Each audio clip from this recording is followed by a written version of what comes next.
দেখো বন্ধুরা, আমার সালভিয়ার গাছগুলো এতদিন কিন্তু একটা স্টিক পেরিয়ে ফুল দিয়েছে। এখন কি করব, এই যে এইগুলো যাতে আরও বাড়ে, সুন্দরভাবে ফুল হয়, তার জন্য এই যে এইটাকে আমরা এইভাবে এইভাবে কেটে দেবো।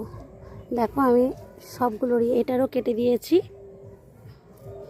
তারপরেই কিন্তু এই যে এইগুলো বড় হবে, আরও সুন্দর লাগবে, ঠিক এই রকম দেখতে লাগবে। দেখো এটা কত সুন্দর, এটারও কিন্তু মাঝখানের এইটা আমি এই যে কেটে দিয়েছিলাম। দেখো কত সুন্দরভাবে আবার বেড়েছে, আর কি দারুণ লাগছে গাছটাকে দেখতে। আর খাবার কিন্তু দিয়ে যেতে হবে, খাবার দেওয়া বন্ধ করলে কিন্তু গাছ আর বাঁচবে না, শুকিয়ে যাবে। এইটারও তাই করেছি, এই যে এখানে কেটে দিয়েছি। এই যে এইবারে এইগুলো বাড়বে। এইটা এখনও ভালো আছে বলে এটা এখনও কাটিনি। কিছুদিন পর এটা যখন শুকিয়ে যাবে, ফুল স্টিকটা পুরো ফুল দেওয়া হয়ে যাবে, তখন এইটাকে এখান থেকে কেটে দেবো। তো এইগুলো এই যে দেখো, এই যে নতুন নতুন করে এইগুলো আবার বাড়বে, বেড়ে সুন্দর ফুল দেবে। আর এই যে গোড়ায় যে ময়লা জমেছে, সেই যে ঘাসগুলো হয়েছে, সেইগুলোকেও আমরা এরকমভাবে তুলে গোড়াটা একটু খুঁচিয়ে দেবো নিড়ানির সাহায্যে।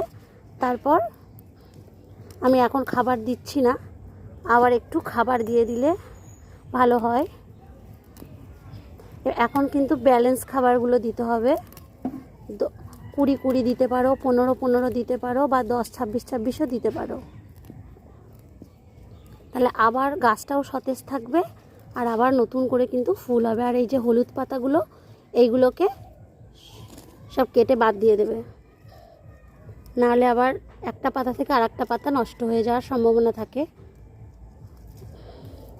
আর যদি কোনো পোকামাকড়ের আক্রমণ হয়, তাহলে কিন্তু তবেই কিন্তু কীটনাশক প্রয়োগ করবে, নাহলে না। আমি খুব একটা গাছে কীটনাশক বিনা কারণে দিই না, যদি পোকামাকড়ের আক্রমণ বুঝি তখনই দিই। কেননা গাছ সবসময় রাসায়নিকভাবে খাবার, রাসায়নিকভাবে কীটনাশক পছন্দ করে না। অনেক দিন পর্যন্ত কিন্তু এই সালভিয়ার ফুল আবার পাওয়া যায়। শুধু যে সিজনে যে ডিসেম্বর অবধি একবার এই যে পাওয়া গেল তা না, প্রায় ফেব্রুয়ারি, মার্চ, এপ্রিল অবধি থাকে এই ফুল আমার কাছে। যদি এইভাবে যত্ন করা যায়, কিন্তু আবারও এই গাছ থেকে সুন্দর ফুল পাওয়া যায়।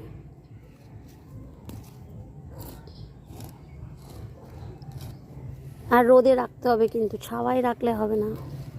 সালভিয়ার গাছ কম রোদে হয় না।